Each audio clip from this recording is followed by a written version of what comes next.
Kung sabihin ko sa inyo ang salitang chemotherapy, ano ang unang naiisip nyo? Pagkalagas ng buhok? Matinding pagsusuka? Sobrang paghihirap? Marami ang natatakot sa chemotherapy, pero ang mas nakakatakot ay ang mga maling impormasyon tungkol dito. Because here's the truth. Chemotherapy today is not the same chemotherapy your parents or grandparents knew decades ago. Dahil sa advances sa medisina, mas maganda na ang mga gamot natin para sa side effects. Mas personalized na ang treatment. At mas maraming pasyenteng may cancer ang nabibigyan ng pagkakataong gumaling o mabuhay ng mas matagal at mas maganda ang kalidad ng buhay.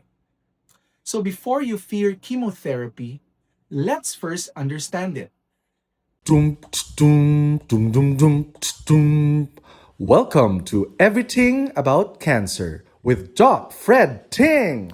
New episode every Wednesday. And Saturday. Hi everyone, I'm Doc Fred Ting, your friendly medical oncologist, and welcome to Everything About Cancer, kung saan tinatanggal natin ang takot sa pamamagitan ng tamang kaalaman. Today, pag-uusapan natin ang isa sa mga pinakakinatatakutang salita sa cancer care, chemotherapy. Ang chemotherapy ay gamot na ginagamit upang patayin o pigilan ang pagdami ng cancer cells. Unlike surgery na tinatanggal ang bukol o radiation therapy na sa isang bahaging lang ng katawan ang tina-target, chemotherapy travels through the bloodstream. Kaya naaabot nito ang cancer cells kahit saan sila naroroon sa katawan. Hindi ibig sabihin ito na lahat ng pasyenteng may cancer ay kailangan ng chemotherapy. Depende ito sa uri ng cancer, stage ng sakit, molecular profile ng tumor, at overall health ng pasyente. Sa katunayan, may mga cancer na hindi na nangangailangan ng chemotherapy, habang ang iba naman ay mas nakikinabang dito. May iba't ibang dahilan kung bakit nirerekomenda ang chemotherapy. Minsan, bago ang surgery para paliitin ang tumor at mas madaling operahan. Minsan, pagkatapos ng surgery para patayin ang mga microscopic cancer cells na hindi na nakikita sa scan o sa mata. May pagkakataon ding chemotherapy ang pangunahing treatment, lalo na kung ang cancer ay kumalat na sa ibang bahagi ng katawan. At sa ibang sitwasyon, ginagamit ito upang maibsan ang simptomas at mapaganda ang kalidad ng buhay. Hindi pare-pareho ang chemotherapy ng bawat pasyente. Different cancers require different medicines, and different patients require different treatment plans. Kaya ang chemotherapy ngayon ay personalized, hindi one size fits all. Isa-isahin natin ang mga karaniwang maling paniniwala. Myth number 1. Lahat ng chemotherapy nakakalagas ng buhok. Hindi po lahat. May ilang chemotherapy drugs na nagdudulot ng hair loss, pero marami ring hindi. At kahit magkaroon ng hair loss, tandaan ninyo, temporary lamang ito. Hair grows back. Myth number 2. Lahat ng chemotherapy sobrang nakakasuka. Years ago, oo.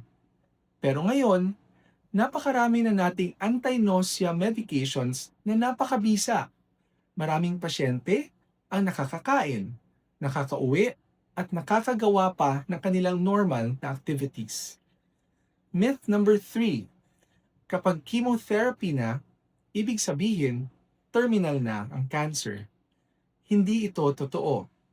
Maraming pasyente ang tumatanggap ng chemotherapy with the goal of cure.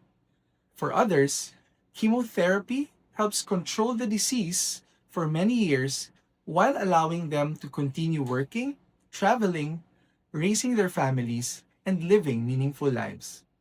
Chemotherapy is not a sign of giving up. For many patients, it's the beginning of fighting back. Kung ikaw ay magsisimula ng chemotherapy, tandaan niyo po ito. Hindi pareho ang magiging experience ng bawat tao. May mga pasyenteng nakakapasok pa rin sa trabaho. Marami akong pasyenteng may mga nag-eehersisyo pa. May mga nakakapagbiyahe pa. Oo, may mga side effects. Pero hindi ibig sabihin nito na mararanasan mo silang lahat. Your oncology team, especially your oncologist, will monitor you closely, adjust your medications when needed, and help you manage any side effects along the way. Hindi mo kailangan pagdadaanan ito ng mag-isa. Kung ikaw o ang mahal mo sa buhay ay malapit nang magsimula ng chemotherapy, gusto kong sabihin ito sa iyo. Don't let fear make the decision before facts do. Chemotherapy is not the enemy. Cancer is. And chemotherapy is one of the many powerful tools we have to fight it. Remember, every treatment session is more than just receiving medicine.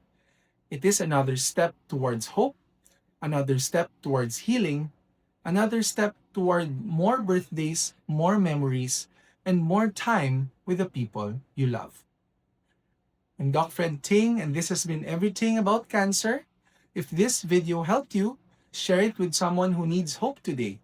Together, let's replace fear with knowledge, and let's continue fighting cancer, one informed decision at a time. And always remember, let your faith be stronger than your fears, because cancer is not a death sentence, and there is always hope. Thank you for watching Everything About Cancer with me, Doc Fred Ting.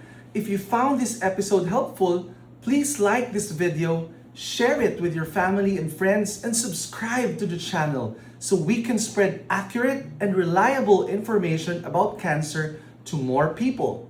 Don't forget to click the notification bell so you won't miss our upcoming episodes. And always remember, let your faith be stronger than your fears, because cancer is not a death sentence and there is always hope.